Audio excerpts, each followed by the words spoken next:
So if you pay attention to the news, and if you receive the news from practically any source whatever, print, electronic, or just plain coffee shop conversation, then clearly you have to be familiar with the charges of sexual misconduct that have been leveled at an increasing number of notable public figures. Some of those figures, like former Alabama Supreme Court Justice Roy Moore, were really creepy miscreants who preyed on teenagers. But then others were like Garrison Keillor, felt like a member of the family, that rumpled, quirky uncle that was quick with an amusing quote.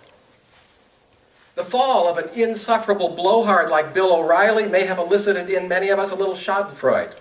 Oh, how the mighty have fallen.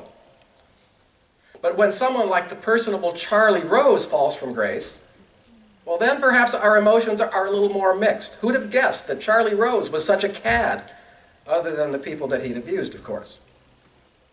Now, what I have found most interesting about this avalanche of reports, which has now given rise to the nationwide #MeToo movement, is the manner in which these perpetrators have responded, the strategies that they have adopted to deal with, or in some cases to deflect, the scandals.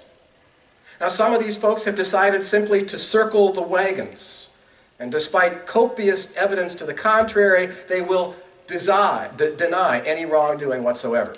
And so Judge Roy Moore said, I did not know any of these women that claimed that I accosted them when I was a young DA. I didn't know any of them. For Donald Trump, reports of his infidelities and raunchy behavior, they were and they are fake news, fabricated, as he put it, by women I don't know and have never met. At least one highly regarded religious figure, the 70-year-old Buddhist teacher Sogyal Rinpoche had the temerity to justify his own lechery by claiming that his behavior was consistent with the Tibetan Rigpa tradition's crazy wisdom.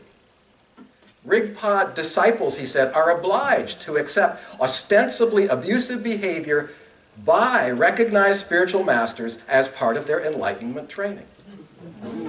When 8 long-term associates of the Rinpoche cataloged his misdeeds in a 12-page letter, he offered this rejoinder to them. He says, I've spent my whole life trying my best to serve the Buddha's teachings. Not a day goes by when I am not thinking about the welfare of my students. And so I will now go into retreat to pray and to practice for healing and understanding to prevail. And in the spirit of the great masters of the past, he said, I will take all this suffering upon myself and just give happiness and love to everyone else. Other perpetrators expressed a greater willingness to take responsibility for their past indecencies. After having been shown the door by CBS and the National Public Television Network, Charlie Rose did in fact issue a public apology. He said, I am greatly embarrassed. And he characterized his past behavior in hindsight as insensitive. But then Charlie Rose, in his own defense, said, I do not believe that all the accusations made about me are accurate. And I always felt that I was pursuing shared feelings, even though I now know I was mistaken. Alex Kozinski, a federal appeals court judge for 32 years, reacted similarly after 15 former law clerks individually issued complaints about the judge. I may have overstepped, he admitted. But it was really just a misunderstanding because he said, I've always had this very broad sense of humor and this candid way of speaking to my clerks. Without addressing specific and damning aspects of these reports that had been issued, Kozinski went on to say, I may not have been fully mindful of the special challenges that women face in the workplace. Special challenges indeed. If you are thinking that responses such as the foregoing, apologetic or not, don't quite measure up, then you would be right. In each instance, one or more important element seems to be missing. So leaving aside those who simply dismiss these charges out of hand as part of some feminist-inspired conspiracy, well, where did the others who actually did try to apologize, where did they miss the mark? For purposes of comparison, let's consider one more post-exposure apology, that of Al Franken. Although some of his ardent supporters complained that Al Franken was being pilloried for offenses that were far less egregious than those of a Charlie Rose or a Donald Trump, the entertainer-turned-senator felt that an abject apology was in fact in order. And of all of the mea culpas that I have read, his felt the most authentic, the most insightful. He began by saying this to his colleagues on the Senate floor: "I respect women. I do not respect men who don't respect women. And the fact that my own actions have given people a good reason to doubt that, it makes me feel ashamed. As a comedian," he says, "I've told and I have written many jokes that I once thought were very funny and later came to realize were just plain offensive. But my intentions behind the actions, that's not the point at all. It's the impact those jokes had on others that really matters. And I'm just sorry it has taken me so long to come to terms with that." End of statement. So my topic for you this morning was contrition. And I have spent considerable time at the outset describing the behavior, the responses of well-known public figures, because it can help us to understand what contrition is and why it matters. To be contrite is to be remorseful. It is to be sincerely penitent. That's the thumbnail definition. And if we parse that definition, we can see that it actually contains several elements. First, the contrite individual feels badly about what they have done, and that person is paying a significant emotional price for their behavior. Second, they are conscience-stricken. They know that they have crossed an ethical line and they have violated their own professed values. And finally, they are willing to exhibit a certain candor, honesty about the situation, and to accept personal responsibility. So if we use those criteria, we can revisit some of the previous statements and point to those that do reflect the spirit of true contrition. And so we leave aside those wholesale deniers like Roy Moore and Donald Trump. But where do the others that I've cited, where do they make or fail to make the grade? Now, Sogyal Rinpoche is interesting because he does not deny the evidence that's presented.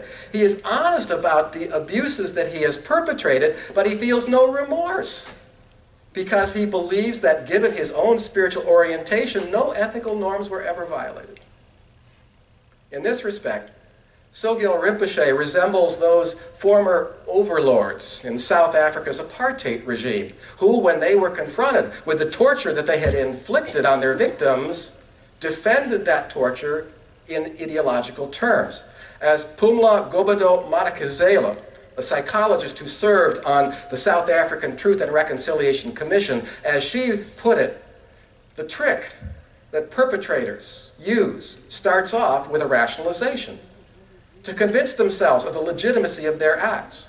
And then they begin to communicate these rationalizations to others. And at this point, it's no longer a rationalization, it becomes a truth that releases the perpetrator from any sense of guilt that he might feel about his or her evil deeds. Now, although it's not quite so obvious, we find in other public apologies this same element of rationalization and an evasion of contrition's honesty requirement. Charlie Rose said that, "I thought we were pursuing shared feelings," as if a man of his influence, of his stature, his power, wasn't used to imposing his feelings and his desires on his underlings. And to argue that after years of serial abuse that the problem could simply be boiled down to miscommunication, that's more than a little bit ingenuous. Similarly, Judge Kozinski lays part of the problem on his clerks, who just don't get his broad sense of humor. And so for Judge Kozinski, as for Charlie Rose, this becomes his truth, the outgrowth of the rationalizations that abusers often use to absolve themselves of serious breaches of trust, of violations of safety, and of dishonorable behavior. At the feeling level, it does, however, seem clear that Charlie Rose is suffering emotionally from what he has done. He says, I am greatly embarrassed. But is he remorseful? Is it the unseemly acts themselves or the public exposure of those acts that has caused him to feel embarrassed? And if it is the latter, then Charlie Rose is indulging in self-pity, and he is not showing a great deal of sympathy for his victims. So how do we judge the genuineness of remorse? Pamela Godabo Matakazela asks, how do we judge the genuineness of that remorse? How do we know that the signs of an alleged contrition are not simply the product of the perpetrators having been caught, or of changes in the society that have destroyed his power base and his support structures? How do we know? Now, Charlie Rose may now appreciate how much distress his overbearing and unwanted advances have caused those who were under his celebrity thumb. But you wouldn't know that he feels that kind of sympathy from the apology that he issued. So what about Al Franken? Does his apology pass the contrition test? It is telling, I think, that he uses the word ashamed rather than embarrassed when he describes his own emotions. Synonyms for ashamed include abashed, rueful, regretful. And these words point to a profound sense of self-betrayal and a clear recognition that he is the culpable party. And moreover, Al Franken made no attempt to rationalize his behavior as part of some kind of comic shtick. I came to realize, he said, that the jokes that I thought were funny were just plain offensive. But in any case, he says, it's not the jokes, it's not the intention, it's not my telling of those jokes that matters. What counts is the impact those jokes had on other people. There can be no misunderstanding here, he says. No one is to blame but Al Franken himself. Now, more often than not, in issuing an apology to someone else, we will invoke our intentions. I didn't mean to hurt your feelings. I had no idea that my comments would cause you to be offended. But this, again, is a kind of a deflection, as the Buddhist teacher Ken McLeod points out. The subtle implication when you express regret like this is that the victim might be a little too sensitive. That the problem is not with the words that I utter themselves, but with the recipient's reaction to those words. Franken doesn't go that route, however. He says, lesson learned. The words matter, and I'm just sorry it took me so long to grasp that reality. Now, that is not to say that the offended party's feelings don't matter at all, and that they should not be acknowledged in the act of apologizing. But that needs to be accompanied by a clear statement of personal responsibility. Without that, an indication that I personally am responsible for this, then there is no motivation whatsoever to change, only to be more careful about the company we keep. Quite often, as Beverly Flanagan points out, we do choose to express regret rather than remorse, ruing the outcome, but not necessarily the deed. Regret says, I'm sorry that you were hurt. Remorse says, I'm sorry for what I did. Regret is the easier path to take because it excuses us from doing any further inner work. In true contrition, one resolves to do better, to become a better person, to do what's necessary to avoid making the same mistake again. And that requires more than regret. It requires remorse. This is by no means easy, and I think it's even harder for men in our culture because we are so used to being on top, exercising authority, projecting strength. Our default position as men, when we are challenged, seems to be to raise the shields in order to maintain control, to preserve this precious positive self-image. It is quite rare, in my experience, for a man of celebrity comparable to Ani DeFranco to do what she did after the Toddaway Plantation scandal, to simply suck it up and submit to being further educated. The word repentance is a near synonym for contrition. And in the Bible, the word repentance signals a moral and spiritual awakening that will lead to a change of direction that promises to make of our lives something that is more responsible and life-affirming in general. And the theological term for this turning around as part of repentance is metanoia. And the quintessential example of repentance and metanoia in the Bible is contained in the Gospel of Luke with that famous parable of the prodigal son. We all know that story. After leaving home, leaving all his familial responsibilities behind, this profligate younger of two sons loses everything in a binge of gambling and carousing. After hitting bottom, as it were, he awakens to his selfishness, his stupidity, and he begins walking home in shame to the family farm. And as he is approaching the house, his father sees him and joyfully runs out to greet him and embraces him. But before the father can say a word, the son says, "Father, I have sinned against heaven, and I have sinned before you, and I am no longer worthy to be called your son." That's powerful in its brevity. And that apology is a model of true contrition. The son fully acknowledges the hurt that he has caused his loved ones, takes full responsibility for his unethical behavior, and he shows his sincerity by saying that he deserves to be disowned. It is not explicitly mentioned, but the son's commitment to change his behavior is implied in the unqualified forcefulness of that statement. So there's one more final issue that remains to be considered here: the relationship of contrition to forgiveness. When we are confronted with someone that meets all of the criteria for contrition, is the victim duty-bound to forgive? In our Judeo-Christian culture, people often feel that forgiveness is a moral and religious imperative. After all, when Peter asked Jesus how many times you need to forgive a person who has repeatedly offended you, he asked Jesus, "Is 7 times enough?" Do we remember Jesus' response? 77 times. And he does not place any conditions on that process. We must forgive early and often, because that is the godly way. And in the Gospels, Jesus speaks frequently of forgiveness. He extends his own forgiveness openly, and even to those who are responsible for his crucifixion. But when we apply that principle to our normal human affairs, this can feel, to me at least, a little like cheap grace, a get-out-of-jail-free card. Unconditional forgiveness leaves little incentive for the offender to make any kind of meaningful behavioral changes. The Roman writer Seneca once said, "It is as inhuman to forgive all as it is to forgive none." That kind of magnanimity isn't particularly good for the offended party either. If the injured party feels pressured to take this step to forgive the offender without sufficient readiness on their part, it may add to their suffering.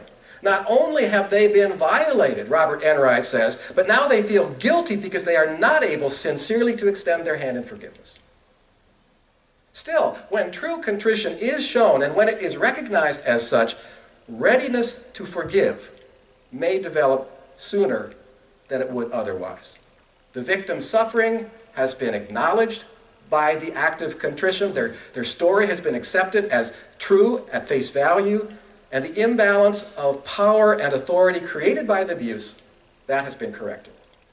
A remorseful apology, Pum Lagodabo Matakazela says, a remorseful apology inspires empathy and forgiveness. Nevertheless, it is always the prerogative of the injured party to decide whether or not that contrition is genuine, and then what further steps need to be taken before burying the hatchet. The process of righting a wrong doesn't end with the expression of forgiveness and an act of forgiveness. In fact, that may mark only the beginning of an extended process of moral and spiritual discernment on the part of the perpetrator. Writing from a Buddhist perspective, Ken McLeod says, "We have to stop feeding the inner patterns that moved us to do harm in the first place, and that is going to take some time and the steady application of effort." So I've been talking about the big stuff here. Not every inadvertent slight, not every injury that accidentally occurs requires the kind of process that I've been describing. As Jessica Kautz learned in the reading I shared earlier, we should not be apologizing for who we are or for our all too human foibles. That's not only unnecessary, it is debasing when we do that, when we repeatedly say, I'm sorry. It is debasing to the entire forgiveness process. For minor everyday injuries, a simple pardon me is more than sufficient. But for serious transgressions, we up the ante. Because for an open wound, the bandage is forgiveness, and the balm is contrition. Blessed be, and amen.